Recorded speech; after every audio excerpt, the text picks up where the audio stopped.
The US-led invasion of Iraq in 2003 was intended to destroy weapons of mass destruction, overthrow its leader Saddam Hussein and instill a peaceful and democratic country. But today, Iraq is plagued not just by ISIL extremists terrorizing the nation, but also of sectarian divisions and a relatively new government troubled with various problems. Hello, I'm Nathan King in Washington, D.C., and this is The Heat.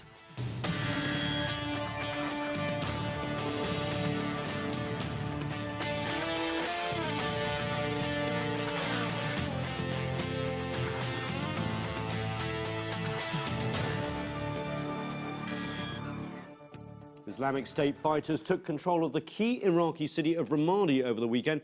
Some say the loss is a significant blow to the US-backed military campaign in Iraq. The Iraqi government has issued a fresh plea to the international community to help Iraq with what it calls its war against terrorism. So what were the lessons learned from the US-led war in Iraq, and how can the current situation improve? To discuss this, I'm joined by Stephen Miles. He's the advocacy director for Win Without War, a coalition of organisations formed in opposition to the war in Iraq. And Nussaibah Younis, she is a senior research associate at the non-profit group Project on Middle East Democracy, based here in Washington, D.C. Thank you both for joining us. Stephen, I want to start with you. Are there lessons of the US-led war in Iraq 2003 onwards to the current fight against ISIL? Yeah, absolutely. There's lessons, and unfortunately, we seem to have forgotten most of them. Right. I think one of the first lessons that we should have learned is that beware the unintended consequences. I mean, we can talk all about why we went into Iraq and the whole lead up to the war in 2002 and 2003, but what's clear is that we never had an appreciation for the chaos that we were going to unleash on the region. We're dealing with the consequences today, and once again, being re-involved militarily, we're not having any conversation about the consequences of our action today. So unfortunately, that primary lesson we seem to have forgotten. You know, Stephen, there are some that say the Bush administration wanted to stay in Iraq, they want to keep US troops in Iraq. The Obama administration wants to pull out of Iraq, and that's what created the problem, the vacuum. Do you see that? Absolutely not. I mean, first let's take a step back and remember that pretty much no one thinks the Bush administration got anything right in Iraq. So we should be really skeptical about when these folks like Don Rumsfeld, Dick Cheney, Paul Wolfowitz, they start coming out of the woodwork and talking about, well, we should do this in Iraq. Let's remember they got everything wrong. But we have to remember that the American military is really powerful. It's really impressive. It's a wonderful fighting tool, but it's not magical. There's no magic that 10,000, 5,000 troops would have been able to bestow on the region that would have solved this conflict. The reality is there's a deep underlying political feud, and our troops aren't going to solve that. Nussaibah, you basically said that you think the US has given up on trying to create political reform in Iraq. And of course, the divisions there, both ethnically and socially, are fueling this conflict, right? Yeah, I mean, I think something that's important to note is even though having an extra 10,000 troops left in Iraq after 2011, when the Obama administration decided to withdraw, although keeping troops there may not necessarily have tipped the balance, I think the problem is that the withdrawal of troops from Iraq signaled an almost complete disengagement by the US government from the state of things in Iraqi politics. And I think that was a catastrophic mistake. I think the Obama administration really signaled that it was all about withdrawing from Iraq and winding down in Afghanistan. And I think it meant that many of the gains that had been made in those last few years, when the civil war in Iraq came to an end, were quickly squandered by an Iraqi government that was no longer supported by the US. I mean, the US had problems actually negotiating with the Maliki government on keeping forces there as well. But that is a point that is made more and more in Washington. But doesn't it go further back, Nussaibah? Remember in 2003 and 2004, when the US was occupying, they basically disenfranchised a lot of Sunni tribes and also army officers that were loyal to Saddam Hussein. Is that what has led to the creation of ISIL, and what could have been different? Oh yeah, absolutely. And it's been said many times and been said very convincingly that the de-Baathification policy and the disbanding of the Iraqi army has been an absolutely essential part of creating ISIS as we see it today, and particularly in creating an ISIS that's been able to use such effective strategies.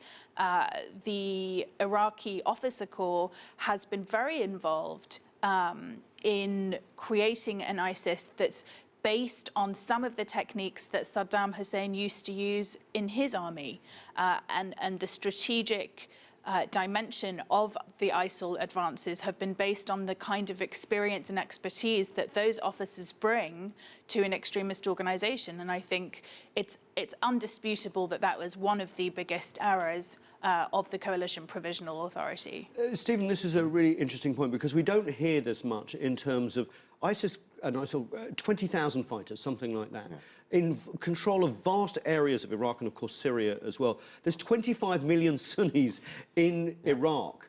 How can they hold such control? They must have buy-in from the local population. It's difficult to understand, obviously, sitting here in DC. Well, I mean, look, you have to just look at the situation in Ramadi. We're not talking about 20, 30,000 ISIL fighters who were sieging the town. No. You know, it was a couple hundred guys who came and going up against, you know, about 1,000, give or take, Iraqi military forces. There's clearly issues going on much deeper at play about popular support, Sunni disenfranchisement from the local government. But I also think this gets back to what was just said, and I want to make this point about the American troops and what they could and couldn't have solved.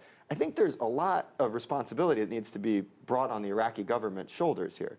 You know, the American military was not the ones lying about how many troops were in the Iraqi army so that they could collect paychecks for phantom soldiers, right?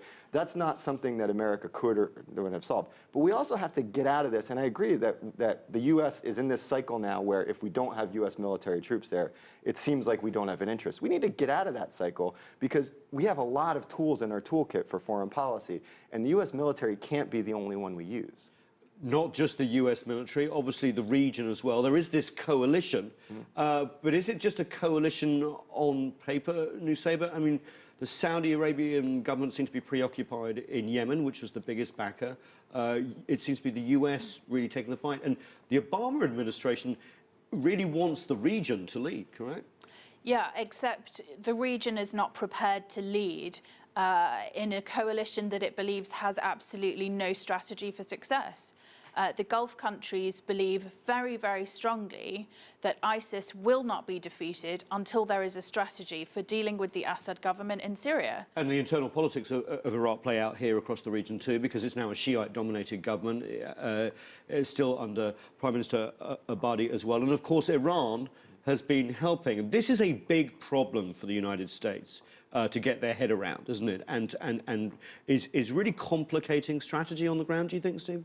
Absolutely. I mean, you know, when you have General Soleimani and the Quds Force leading charges on these towns, essentially, where the U.S. is then providing the air support for the conflict, like what we saw in Tikrit, this is obviously a complicating factor. You know, the reality is and it's a factor of the war in Iraq, isn't it? I mean, absolutely. This is a...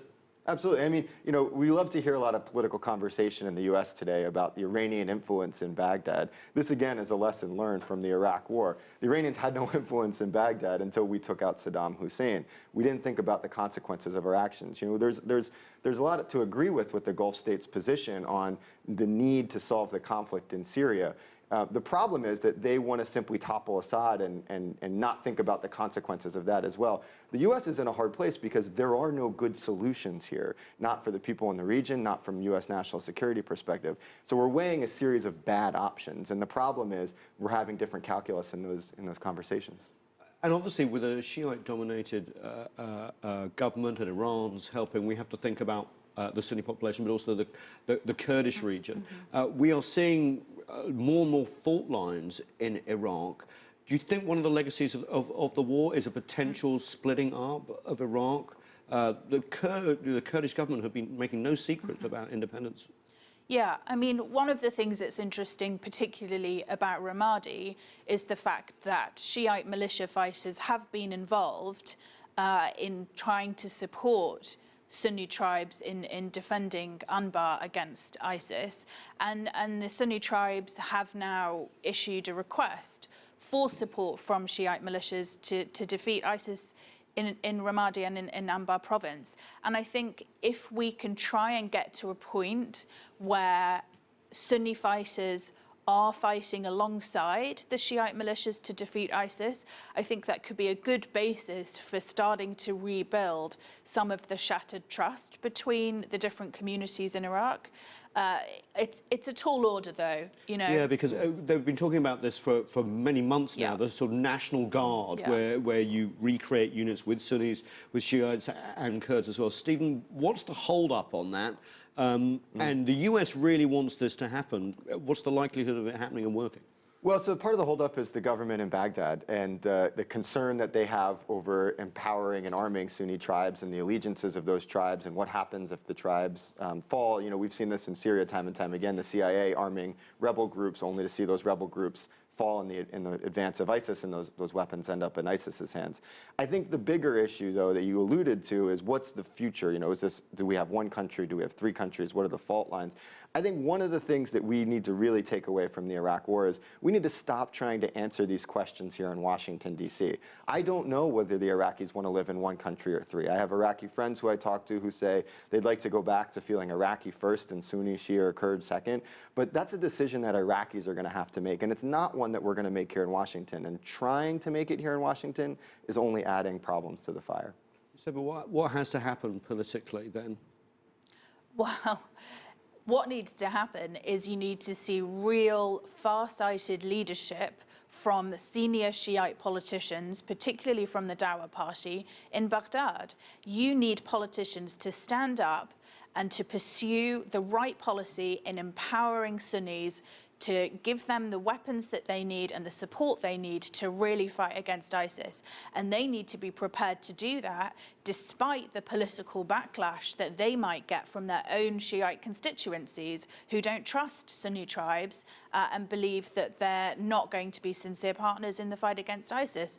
So what you need is leadership. And leadership from politicians who are more concerned about the future of the country than they are about their own political careers. So that's internally. What about externally? Because you have the Obama administration who came into office 8 years ago saying we're going to end this war in Iraq. We're basically going to get out and let the Iraqis get on with it. You've laid out a plan for that. But what does the US do to make that happen? Because are you damned if you do and damned if you don't, Stephen? Well, I mean, look, one of the things is that we have what is clearly a regional conflict at this point. You know, as we alluded to earlier, you have Iranian soldiers on the ground. You have militias and foreign fighters coming in from all over the world. Syria next door. Yeah, you have the conflict in Syria. There is a real role for the U.S. to play, and a traditional role the U.S. has played in being a leader of the diplomatic solutions that only come in regional contexts, that come with a restarting of the Geneva process, a restarting of the kind of hard, tough negotiations, the demanding leadership out of Iraqi politicians, and using not just the carrots, but also the sticks that we have, billions of dollars in aids.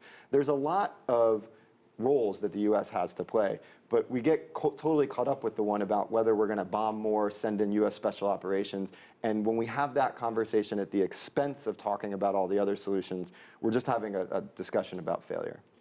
A lot of Republicans who backed the war in Iraq in 2003 are having second thoughts. Some have even said that Iraq was better under Saddam Hussein.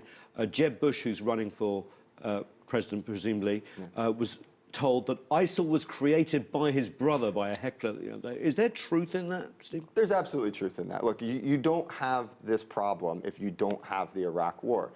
And the Iraq War wasn't, you know, Jeb Bush not just had second thoughts, he's had third, fourth, and fifth thoughts, it turns out. He's all over the place. But a lot of these guys are, and because they're trying to reconcile this desire to be more military and hawkish, and they're wanting to answer this question that recognizes that the American public overwhelmingly thinks the Iraq War was a mistake, with the reality that it didn't just happen, that their party, their leadership drove the country to war in Iraq.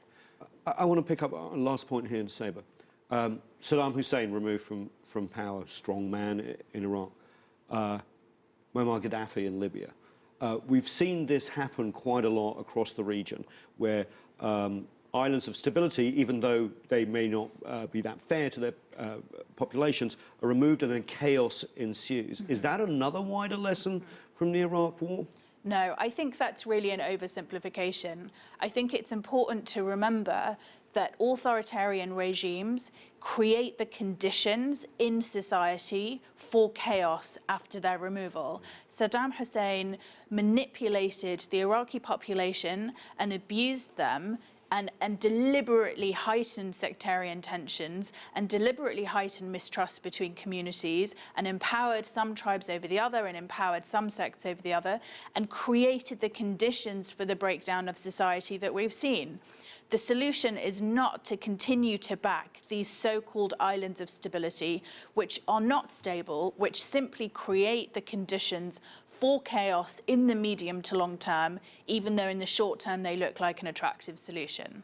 Nussaibah Younis, thank you very much. Stephen Miles, thank you very much. An excellent discussion. Time now for a short break. When we come back, we will speak with a former Iraqi ambassador to the US and ask him for his take on the situation there. Stay with us.